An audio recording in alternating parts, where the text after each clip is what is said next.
Pauline Roland. Elle ne connaissait ni l'orgueil, ni la haine. Elle aimait. Elle était pauvre, simple et sereine. Souvent, le pain qui manque abrégeait son repas. Elle avait 3 enfants, ce qui n'empêchait pas qu'elle ne se sentît mère de ceux qui souffrent. Les noirs événements qui dans la nuit s'engouffrent, les flux et les reflux, les abîmes béants, les nains, sapant sans bruit l'ouvrage des géants, et tous nos malfaiteurs inconnus ou célèbres, ne l'épouvantaient point. Derrière ces ténèbres, elle apercevait Dieu construisant l'avenir. Elle sentait sa foi sans cesse rajeunir, de la liberté sainte elle attisait les flammes. Elle s'inquiétait des enfants et des femmes. Elle disait, tendant la main aux travailleurs, « La vie est dure ici, mais sera bonne ailleurs. » Avançons. Elle allait, portant de l'un à l'autre l'espérance. C'était une espèce d'apôtre. Que Dieu, sur cette terre où nous gémissons tous, avait fait mère et femme afin qu'il fût plus doux. L'esprit le plus farouche aimait sa voix sincère. Tendre, elle visitait, sous leur toit de misère, tous ceux que la famine ou la douleur abat.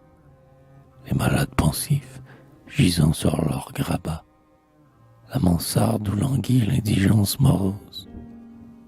Quand, par hasard moins pauvre, elle avait quelque chose, elle le partageait à tous comme une sœur. Quand elle n'avait rien, elle donnait son cœur. Calme et grande, elle aimait comme le soleil brille. Le genre humain pour elle était une famille, comme ses 3 enfants étaient l'humanité. Elle criait progrès, amour, fraternité.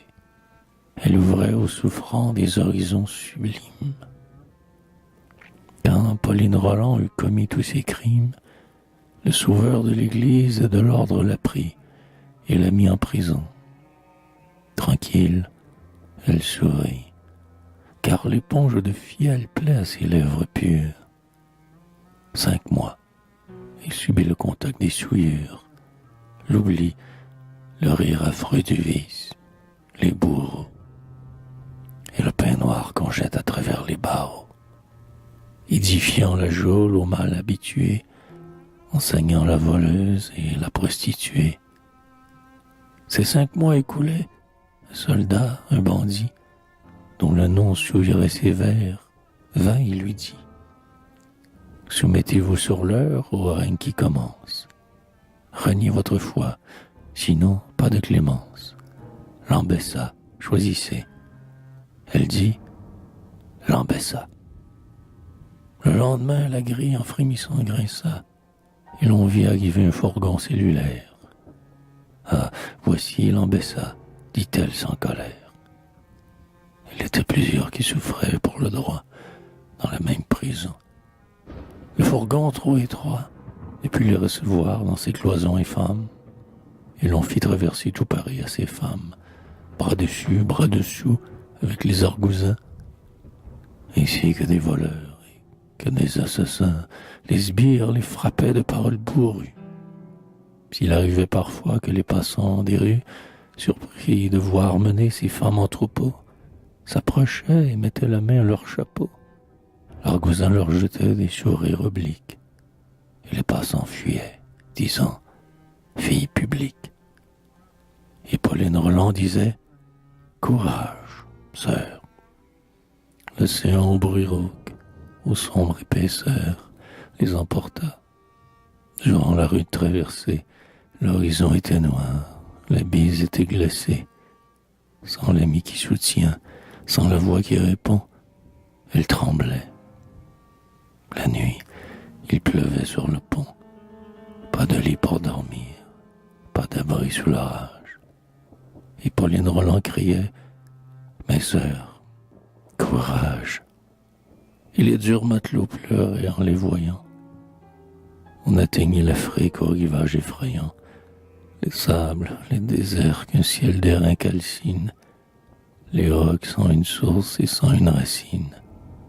L'Afrique, lieu d'horreur pour les plus résolus, terre au visage étrange où l'on ne se sent plus regardé par les yeux de la douce patrie. Et Pauline Roland, souriante et meurtrie, dit aux femmes en pleurs, courage, c'est ici. Et quand elle était seule, elle pleurait aussi. Ses 3 enfants, loin d'elle, oh quelle angoisse amère. Un jour, un des geôliers dit à la pauvre mère, dans le cache-bas de Beaune, au cachot étouffant, voulez-vous être libre et revoir vos enfants? Demandez grâce au prince. Et cette femme forte dit, j'irai le revoir lorsque je serai morte. Alors, sur la martyre, humble cœur indompté, on épuisa la haine et la férocité. Bagne d'Afrique, enfer Cassondé, Ribérol. Oh, la pitié sanglote et manque de paroles. Une femme, une mère, un esprit, ce fut là que malade, accablé seul, on l'exila. Le lit de camp, le froid et le chaud, la famine, le jour l'affreux soleil et la nuit la vermine, les verrous, le travail sans repos, les affronts. Rien ne plia son âme. Elle disait, souffrant. Souffrant comme Jésus, souffrant comme Socrate. Captive, on la traîna sur cette terre ingrate. Et hélas, et quoiqu'un ciel torride l'écrasât, on la faisait marcher à pied comme un forçat. La fièvre la rongeait, sombre, pâle, amaigrie. Le soir, elle tombait sur la paille pourrie. Et de la France au fer murmurait le doux nom. On jeta cette femme au fond d'un cabanon. Le mal brisait sa vie et grandissait son âme. Grave, elle répétait, il est bon qu'une femme, dans cette servitude et cette lâcheté, meure pour la justice et pour la liberté. Voyant qu'elle râlait, sachant qu'ils rendront compte, les bourreaux eurent peur, ne pouvant avoir honte, et l'homme de décembre abrégea son exil. Puisque c'est pour mourir qu'elle rentre, dit-il. Elle ne savait plus ce que l'on faisait d'elle. L'agonie à Lyon la saisit. Sa prunelle, comme la nuit se fait quand baisse le flambeau, devint obscure et vague, et l'ombre du tombeau se leva lentement sur son visage blême. Son fils, pour recueillir à cette heure suprême, du moins son dernier souffle et son dernier regard, accourut. Pauvre mère, il arriva trop tard.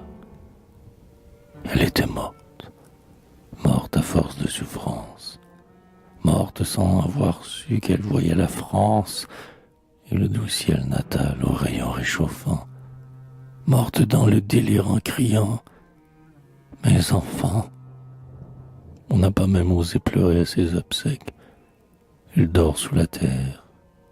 Et maintenant, évêque, debout, la mitre au front, dans l'ombre du Saint-Lieu, crachez vos totems à la face de Dieu.